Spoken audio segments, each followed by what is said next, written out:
Assalamualaikum students, today we are going to start a new topic of dermatology which is eczema.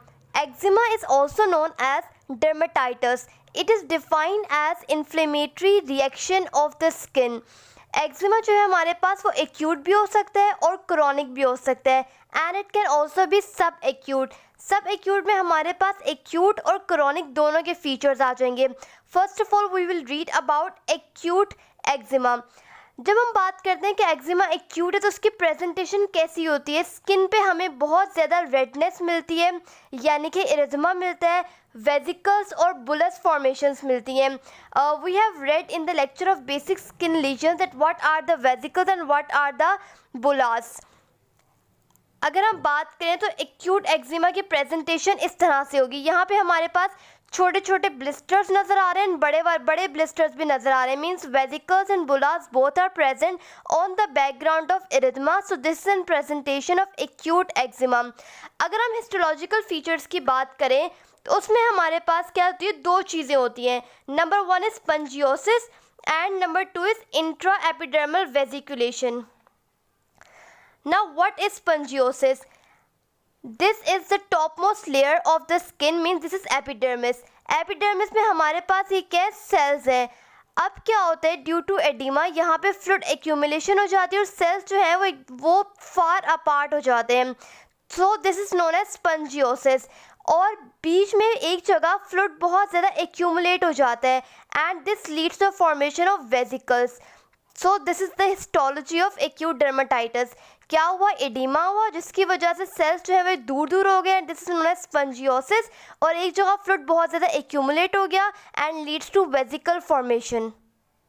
और हमारे पास acute में जो vesicles और bullous वगैरह बनते हैं, बाद में क्या होता है कि इनमें से डिस्चार्ज हो जाता है. इनके जो पस वगैरह होती हैं, जो भी इनके अंदर सीरम फिल्ड होता है वो ऊज आउट कर जाता है एंड देन इसको बोलते हैं कि एक्सुडेशन हो गया, डिस्चार्ज हो गया. और बाद में वहाँ पे क्या हो जाती है हमारे पास, it leads to crust formation और क्रस्टिंग.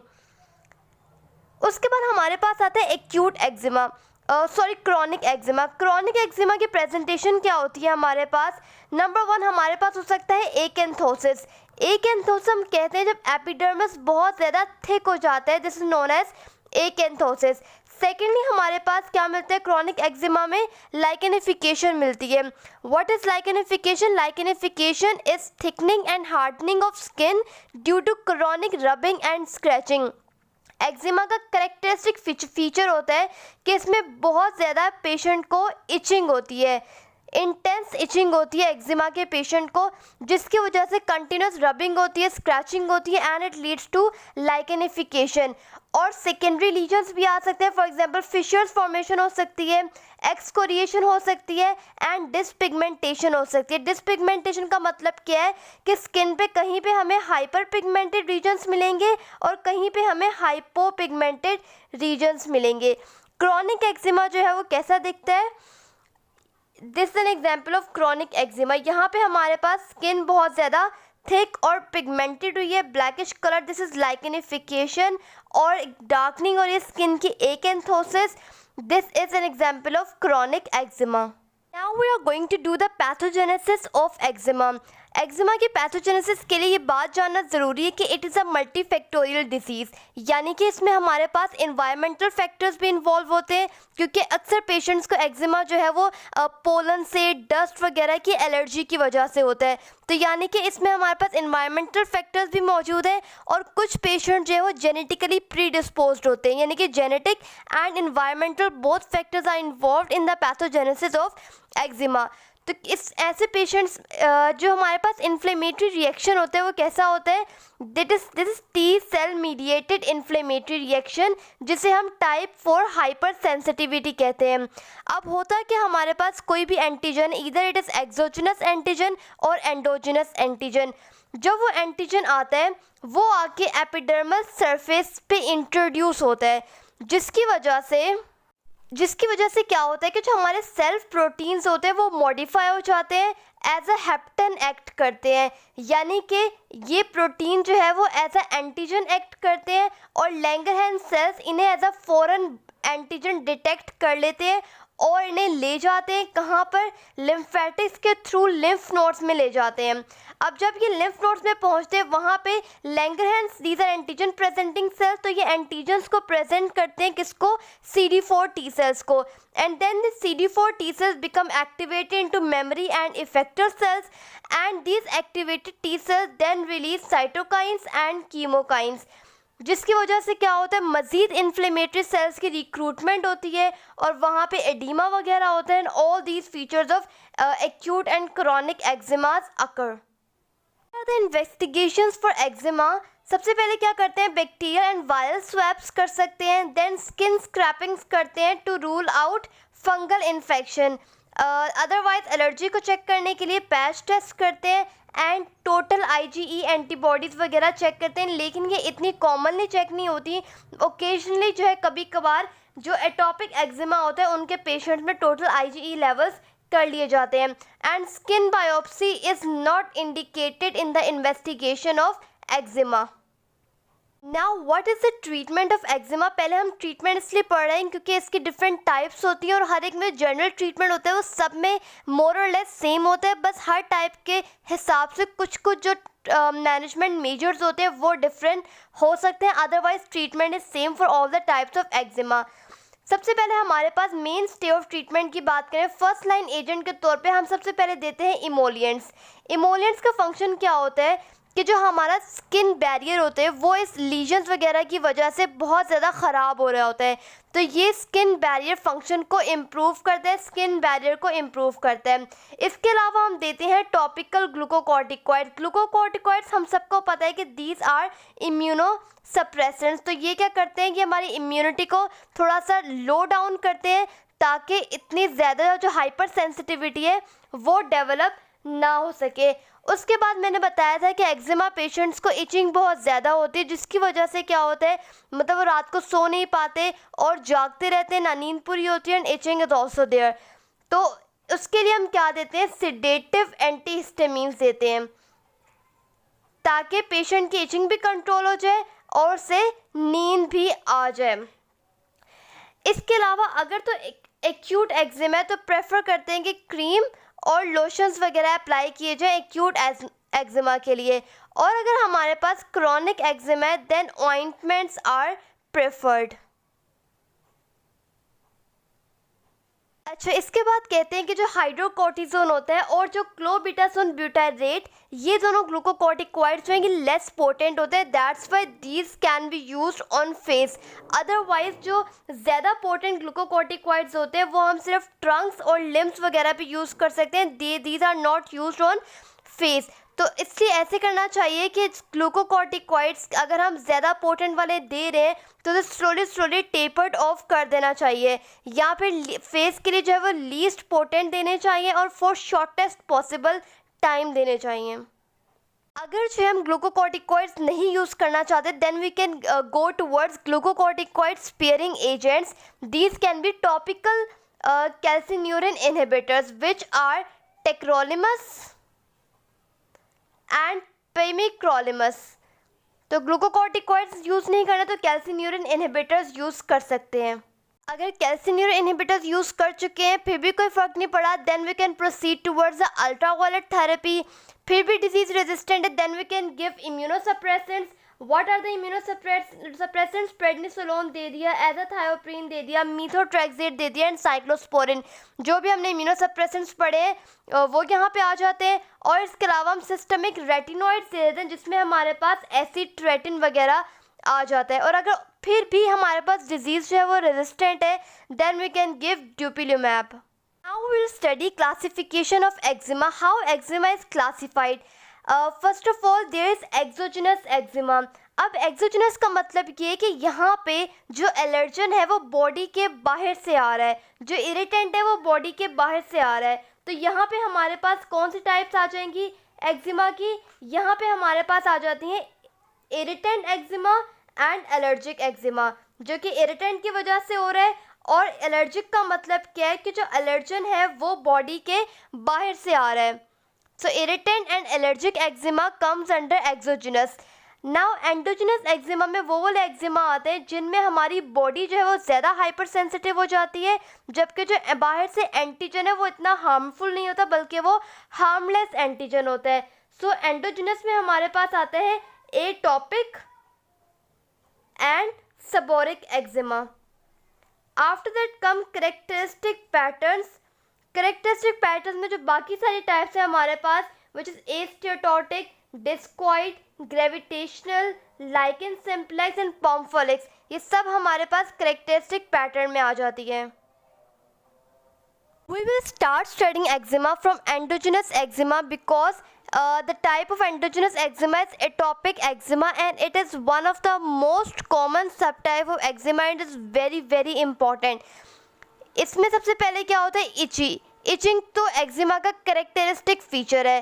तो यहाँ पे हमारे पास एक तो इचिंग होती है और बार बार chronic relapsing inflammatory skin condition होती है। ये इसमें करेक्टरिस्टिक फीचर क्या है कि इसके रैश के साथ साथ हमें क्या, इसमें रैश कैसे होते हैं, इची पेप्यूल्स होते हैं। इसके अलावा वेजिकल्स भी हो सकते हैं, वेजिकल्स में से डिस्चार्ज होगा, एक्सुडेशन होगी और वहाँ पे क्रस्टिंग वगैरह हो जाएगी। अगर क्रॉनिक कोर्स चलेगा तो लाइकेनिफिकेशन हो जाएगी। सब बातें जो है ये हम पहले पढ़ चुके हैं। इम्पॉर्टेंट बात क्या है कि the name indicates atopic eczema that it is related to atopy, means ये एलर्जी के साथ एसोसिएटेड है। इसकी पैथोजेनेसिस हमारे पास क्या होती है, फॉर एग्जाम्पल कि कोई भी इन्वायरमेंटल पैथोजन है जिसके खिलाफ बॉडी ने प्रोलॉन्ग हाइपर सेंसिटिविटी दिखा दी है। क्यों? क्योंकि जो इंडिविजुअल था वो जेनेटिकली प्रीडिस्पोज था, जिसने क्या किया, जब उसने एंटीजन देखा, फॉर एग्जाम्पल कोई भी हार्मलेस एंटीजन, पोलन हो गए, डस्ट हो गया, उसके खिलाफ बॉडी बहुत ज़्यादा हाइपर एक्टिव हो गई और बहुत ज़्यादा IgE एंटीबॉडीज़ बनाना शुरू कर दी। Then it leads to atopic eczema. So ऐसे पेशेंट जो हैं उन्हें और भी एटॉपिक डिसऑर्डर्स होते हैं। For example this is also associated with hay fever and with food and other types of allergies. इसके अलावा इन पेशेंट में क्या देखा गया है कि there is important gene which is known as filaggrin. इस जीन का काम क्या होता है, इसने एपिडर्मल बैरियर बनाया हुआ होता है। जब इस जीन में म्यूटेशन हो जाती है तो जो एपिडर्मल बैरियर होता है वो ख़राब हो जाता है, which leads to penetration of allergen. अब स्किन बैरियर ख़राब हो गया है तो बहुत ज़्यादा एलर्जन जो है वो स्किन के अंदर पेनिट्रेट करने लग जाते हैं और जब स्किन के अंदर जाते हैं वहाँ हमारे पास एंटीजन प्रेजेंटिंग सेल्स पड़े होते हैं, इम्यूनिटी हमारी स्टिमुलेट हो जाती है, बहुत ज़्यादा साइटोकाइंस वगैरह रिलीज़ होते हैं और इन्फ्लेमेटरी सेल्स आते हैं and it results in inflammation. IgE mediated sensitisation की वजह से क्या होता है, टी हेल्पर 2 सेल्स की बहुत ज़्यादा इन्फिल्ट्रेशन हो जाती है। बहुत ज़्यादा टी हेल्पर 2 सेल्स वहाँ पे आ जाते हैं, वो दूसरे मास्ट सेल्स, इजिनोफिल्स वगैरह को भी एक्टिवेट करते हैं और वहाँ पूरा इन्फ्लेमेटरी कैस्केड स्टार्ट हो जाता है। अगर हम क्लिनिकल फीचर्स की बात करें so this condition is extremely itchy और वहाँ पे बहुत ज़्यादा स्क्रैचिंग वगैरह होती है। मोस्ट इम्पॉर्टेंट चीज़ इज़ ज़ीरोडर्मा एंड ज़ीरोसिस। इसका मतलब क्या होता है कि पूरी स्किन में बहुत ज़्यादा ड्राइनेस हो जाती है। ज़ीरो हम वर्ड जो है वो ड्राई के लिए यूज़ करते हैं, डर्मा यूज़ करते हैं स्किन के लिए, तो क्यूटेनियस ड्राइनेस हो जाती है। नाउ विल टॉक अबाउट कि जो एटॉपिक एक्जिमा है डिफरेंट एज ग्रुप में उसकी प्रेजेंटेशन क्या होती है। अगर हम बेबीज़ या इन्फेंट्स की बात करें तो उसमें ज़्यादातर क्या होता है, हमारे पास एक तो पहली चीज़ कि एक्यूट प्रेजेंटेशन होती है। सेकंड क्या है हमारे पास कि यहाँ पे फेशियल इन्वॉल्वमेंट ज़्यादा प्रोमिनेंट होती है, फेस बहुत ज़्यादा इन्वॉल्व होता है। इसके अलावा ट्रंक इन्वॉल्वमेंट भी बहुत ज़्यादा कॉमन होती है। अगर हम चिल्ड्रन की बात करें तो यहाँ पे हमारे पास जो फ्लेक्चर एरियाज़ होते हैं वो बहुत कॉमनली इन्वॉल्व होते हैं। फॉर एग्जांपल नीज़ के पीछे की तरफ, इस एंटीक्यूबाइटल फोसा में, रिस्ट पे एंड एंकल्स पे। अगर हम एडल्ट्स की बात करें तो एडल्ट्स में भी हमारे पास बेबीज़ की तरह फेस एंड ट्रंक जो है वो मोस्ट कॉमनली इन्वॉल्व होता है, पर यहाँ पे चूँकि क्रॉनिक कोर्स होते हैं तो हमें यहाँ पे लाइकेनिफिकेशन वगैरह भी मिलती हैं। Now we are going to do the complications which are associated with atopic eczema. तो होता है कि हमारे पास इसकी वजह से सुपर सीरियस जो सेकेंडरी इन्फेक्शन होते हैं वो बहुत ज़्यादा कॉमन हो जाते हैं। तो कौन से इन्फेक्शन हमारे पास हो सकते हैं? बैक्टीरियल इन्फेक्शन हो सकते हैं which mostly consist of staph aureus infection and viral infection. Viral infection में हमारे पास क्या आता है? हर्पीज सिम्प्लेक्स वायरस आता है, पेपिलोमा वायरस आता है, मोलस्कम कॉन्टेजियोसम आता है। तो पहली चीज़ क्या होगी कॉम्प्लिकेशन में कि हमारे पास इन्फेक्शंस हो सकते हैं। इसके अलावा हमारे पास क्या होता है, मैंने बताया था कि फ्लैग्रिन जीन में म्यूटेशन हो जाती है और स्किन बैरियर जो है वो ख़राब हो जाता है, जिसकी वजह से डिफेक्टिव बैरियर फंक्शन और increase chance of irritant entry. Irritant बहुत ज़्यादा स्किन के अंदर जाने लग जाते हैं और ऐसे पेशेंट जो है उनके अंदर दूसरी चीज़ों से एलर्जी जो है वो भी बहुत ज़्यादा इंक्रीज़ हो जाती है। फॉर एग्जांपल फूड एलर्जी बहुत ज़्यादा हो जाती है और एंजियोएडिमा वगैरह हो सकता है। और उसके अलावा क्या होता है, ऐसे पेशेंट की लाइफ और हेल्थ पे बहुत ज़्यादा इम्पैक्ट पड़ता है। अगर छोटे बच्चे हैं, चिल्ड्रंस हैं, तो क्या होता है स्कूलिंग वगैरह छूट जाती है। अगर बेबीज़ और इन्फेंट्स हैं तो वो उनकी ग्रोथ सही तरह नहीं हो पाती। इसके अलावा वर्क पे, स्लीप पे और हर चीज़ पे बहुत ज़्यादा इम्पैक्ट पड़ रहा होता है। Now how will you diagnose atopic eczema? So here the diagnostic criteria. सबसे पहली बात है इचिंग तो होगी। इचिंग तो एक्जिमा के हर पेशेंट में होती है। उसके बाद ये जो हमारे पास फॉलोइंग पॉइंट्स है, इनमें से 3 का होना जो है वो लाजमी है इसकी डायग्नोसिस के लिए। सबसे पहले होता है कि हमारे पास जो स्किन क्रीजेस की इन्वॉल्वमेंट की हिस्ट्री हो, कि पहले कभी स्किन क्रीजेस वगैरह इन्वॉल्व हुई हो, या फिर क्या हो कि जो पेशेंट है उसकी एटोपिक डिसऑर्डर्स की हिस्ट्री हो। फॉर एग्जांपल एज़मा की हिस्ट्री हो गई या फिर हे फीवर की हिस्ट्री हो गई, जो बताए कि हाँ भाई पेशेंट जो है वो एलर्जिक है और एटोपिक है। इसके अलावा अगर स्किन जो है वो ड्राई रहती है, ज़ीरो डर्म है पेशेंट को, या फिर अगर अभी इसी वक्त आपको विजिबली क्या नज़र आ रहा है, फ्लेक्जो रीजन्स पे एक्जिमा नज़र आ रहा है, या फिर लाइफ के स्टार्टिंग 2 ईयर्स में जो है वो इसका ऑनसेट हुआ था। These are the diagnostic criteria for atopic eczema. अब हम जल्दी से इसकी मैनेजमेंट कर लेते हैं। मैनेजमेंट में क्या है, सबसे पहले वही बात, इमोलिएंट्स देंगे और टॉपिकल ग्लूकोकॉर्टिकॉइड्स देंगे। इसके अलावा जो है टार और इक्थेमोल लेके पेस्ट बैंडेजेस कर देंगे और वेट रैप्स चिल्ड्रन में। और टॉपिक अगर हम ग्लूकोकॉर्टिकॉइड्स नहीं दे रहे तो वही टॉपिकल कैल्सिन्यूरिन इनहिबिटर्स दे देंगे। अगर सेकेंडरी इन्फेक्शन है तो एंटीबायोटिक्स और एंटीसेप्टिक्स दे देंगे। इचिंग की साइकिल को ब्रेक करना है तो सेडेटिव एंटीहिस्टामिन्स दे देंगे। इसके अलावा एलर्जन को अवॉइड करना तो लाजमी है। और सिस्टमिक में हम क्या दे सकते हैं, oral glucocorticoid, cyclosporin, azathioprine, methotrexate, retinoids which is acitretin. और इसके अलावा जो है अगर फिर भी डिजीज़ साइनस रेजिस्टेंट हो गई है तो हमारे पास आगे ये इम्यूनोमॉड्यूलेटर्स भी दे सकते हैं। For example dupilumab, lebrikizumab, tralokinumab and phosphodiesterase 4 inhibitors. इन सब के फंक्शंस क्या है, साइटोकाइंस वगैरह को, उनके रिसेप्टर्स वगैरह की इनहिबिशन करते हैं।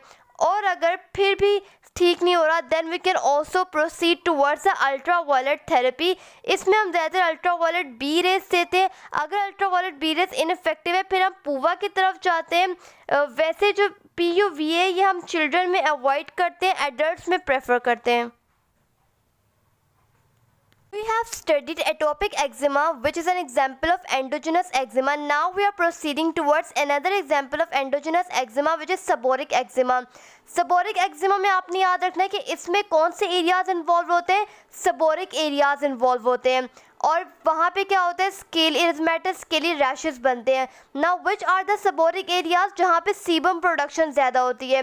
फॉर एग्जाम्पल स्कैल्प पे, सेंट्रल फेस पे, nasolabial folds, eyebrows, central chest and upper back, these all the seborrheic areas. और जब ये एरियाज इन्वॉल्व होते हैं this is known as seborrheic eczema। seborrheic eczema में इंपॉर्टेंट बात ये है कि ये मेलेसीजिया यीस्ट की ओवरग्रोथ के साथ एसोसिएटेड होता है। इसके अलावा अगर ये बहुत ज़्यादा सिवियर हो जाए तो इसकी लीजन्स जो है वो सोराइसिस के साथ रिजेंबल करने लग जाते हैं। अपार्ट फ्रॉम दैट वो पेशेंट जो कि इम्यूनो डेफिशिएंट होते हैं या जिनमें HIV इन्फेक्शन होता है उसमें seborrheic eczema बहुत ज़्यादा सिवियर हो सकता है और रिकरेंस भी हो सकती है। इसकी ट्रीटमेंट की बात करें तो इसमें हम मेनली एजोल्स देते हैं क्योंकि मैंने बताया इसमें ईस्ट वगैरह की ओवरग्रोथ होती है। सो एजोल्स में हम कीटोकोनाजोल शैम्पू एंड क्रीम दे सकते हैं। इसके अलावा माइल्ड ग्लूकोकॉर्टिकॉइड्स देते हैं for eczematous lesions. Let's study about the exogenous eczema. Exogenous eczema में सबसे पहले हम करते हैं इरिटेंट एक्जिमा। इरिटेंट एक्जिमा की बात करें तो नाम से पता चल रहा है कि ये एक्जिमा जो है वो किसी ना किसी इरिटेंट की वजह से हो रहा है।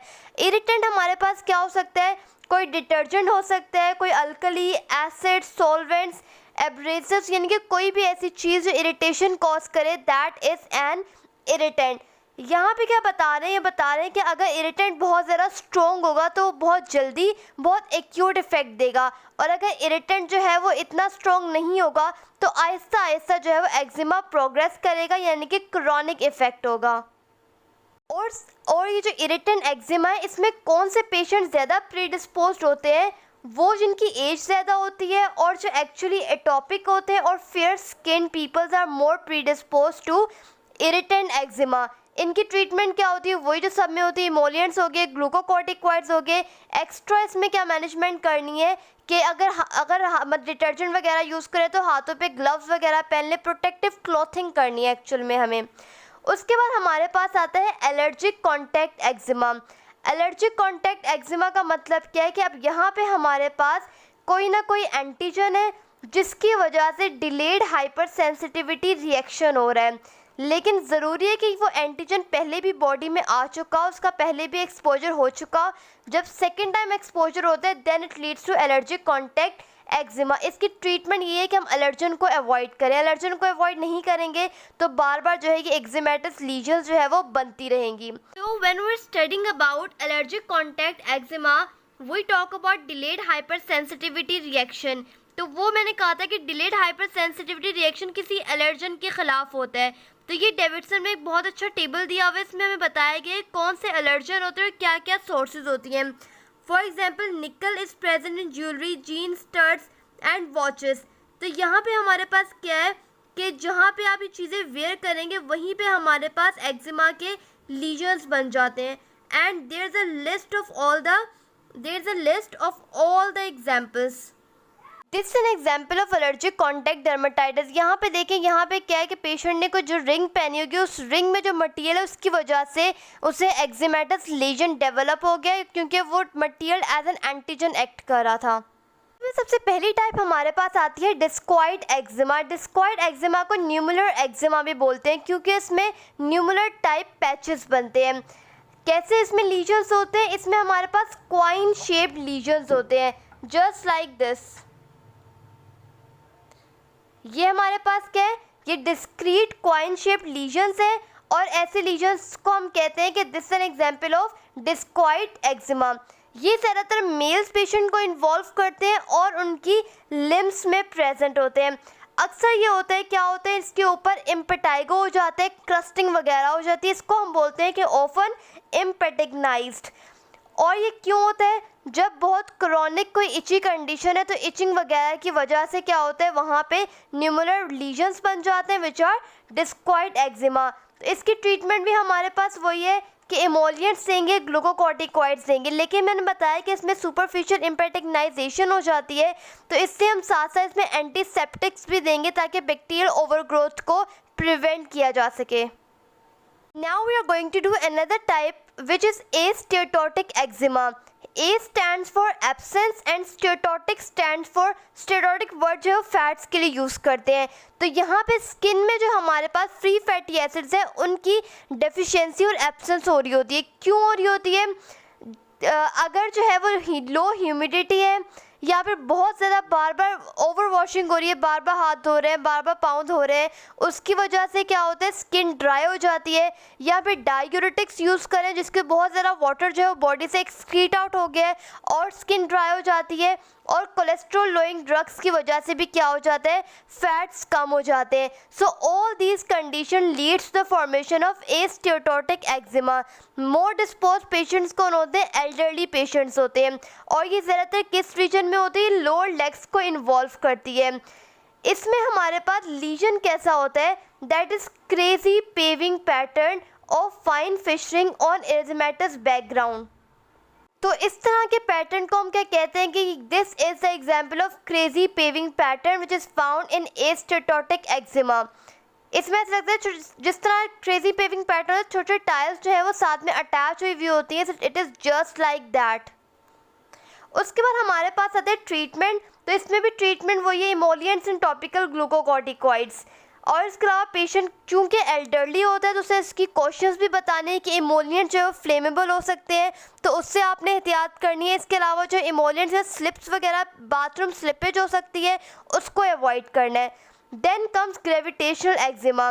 ग्रेविटेशनल एक्जिमा को स्टैसिस एक्जिमा ही बोलते हैं। क्यों? क्योंकि किसी भी वजह से ब्लड जो है उसकी नीचे की तरफ, ग्रेविटी की तरफ स्टैसिस हो जाती है, वो रुक जाता है, इसलिए इसे हम बोलते हैं स्टैसिस एक्जिमा। यही वजह है कि मोस्ट कॉमनली ये लोअर लेग्स को इन्वॉल्व करते हैं, और ये होता है किस वजह से? वीनस इनसफिशिएंसी हो गई है, यानी कि वेन्स में ब्लड एक्यूमुलेट हो गए, ब्लड वापस हार्ट की तरफ जा नहीं पा रहा, नीचे एक्यूमुलेट हुआ जा रहा है, जिसकी वजह से हमारे पास ये सारी फाइंडिंग आती है। लोअर लेग पे हमें एडीमा मिलेगा। अब वहाँ पे क्या है, हमारे पास नया ब्लड जो है वो नहीं आ रहा, हेयर ग्रोथ नहीं हो रही और लॉस ऑफ हेयर हो रहा है। और इसके अलावा इंड्यूरेशन, लाइपोडर्मेटोस्क्लेरोसिस एंड अल्सरेशन मिलेगी। यहाँ पे अल्सरेशन का मतलब तो आपको पता है कि this is loss of epidermis and dermis. Induration का मतलब क्या है कि थिकनिंग हो जाती है स्किन की। एंड लाइपोडर्मेटोस्क्लेरोसिस का मतलब क्या है? स्क्लेरोसिस का मतलब क्या होता है कि थिकनिंग हो गई है। डर्मा हम स्किन के लिए यूज़ करते हैं वर्ड, और लाइपो का मतलब होता है फैट। तो हम सबक्यूटेनियस जो फैट होता है उसकी बहुत ज़्यादा थिकनिंग हो जाती है। क्यों? वीनस इनसफिशिएंसी की वजह से। इसको हम कहते हैं लाइपोडर्मेटोस्क्लेरोसिस। ट्रीटमेंट हमारे पास क्या है? Emollients and glucocorticoids. अगर तो एक्जिमेटस लीजन है तो अप्लाई करेंगे, अगर वहाँ पे अल्सर वगैरह बन गए तो उसके ऊपर अप्लाई नहीं करेंगे। इसके एडिमा और अल्सरेशन के लिए क्या करेंगे? लेग्स को एलिवेट करके रखेंगे ताकि ब्लड की स्टेसिस ना हो, वीनस इनसफिशिएंसी जो है वो इम्प्रूव हो जाए। और सेकेंडली जो कंप्रेशन स्टॉकिंग्स वगैरह, कंप्रेशन बैंडेजेस होते हैं वो लगाएंगे। This is an example of gravitational eczema. यहाँ पे देखिए हमारे पास इंड्यूरेशन भी मिल रही है, थिकनिंग वगैरह भी मिल रही है, और ये हमारे पास लोअर लेग्स को इन्वॉल्व कर रहा है। Then comes lichen simplex. हमने लाइकेनिफिकेशन पढ़ा था। लाइकेनिफिकेशन का मतलब क्या होता है कि वही रबिंग और स्क्रैचिंग की बहुत देर तक, जिसकी वजह से बाद में क्या हो गया? थिकनिंग हो गई और हार्डनिंग हो गई स्किन की। अगर यही किसी एक जगह पे, लोकलाइज जगह पे ऐसा लीजन बन जाए तो उसको हम कहते हैं लाइकेन सिम्प्लेक्स। ये ज़्यादातर हमें नेक पे, लोअर लेग्स पे और एनोजेनाइटल रीजन्स पे मिलता है। And treatment is same, emollients plus topical glucocorticoids. Then come pompholyx. Before starting pompholyx, see the picture of lichen simplex. यहाँ पे क्या है? लोकलाइज्ड जगह पे हमारे पास लाइकेनिफिकेशन हुई हुई है, यानी कि थिकनिंग और हार्डनिंग हुई हुई है स्किन की। This is lichen simplex. After that come pompholyx. Pompholyx में हमारे पास क्या होता है? बहुत ज़्यादा इची वेजिकल्स और बुलास बन जाते हैं, और मोस्ट कॉमन एरियाज़ क्या होते हैं? पाम्स होते हैं, इसके अलावा फिंगर्स की साइड्स पे और सोल्स ऑफ द फुट। ये तीन हमारे पास मोस्ट इंपॉर्टेंट जगह हैं किसके लिए? पोम्फोलिक्स के लिए। इसकी कॉज हमारे पास क्या होती है? कोई भी या तो एटॉपिक एक्जिमा है, या फिर इरिटेंट एक्जिमा है, या कोई फंगल इन्फेक्शन है, या कॉन्टैक्ट एलर्जिक है। इन सब की वजह से हमारे पास वेजिकल्स एंड बुलास बन सकते हैं, जिसे हम पोम्फोलिक्स कहते हैं। ट्रीटमेंट में हमारे पास क्या है कि जो हमारे पास कॉज है हम उसको ट्रीट करेंगे, then pompholyx itself can be treated. This is an example of pompholyx. ये हमारे पास छोटे छोटे वेजिकल्स बने हुए हैं और ये पाम को इन्वॉल्व कर रहे हैं। This is a characteristic example of Pomfrix.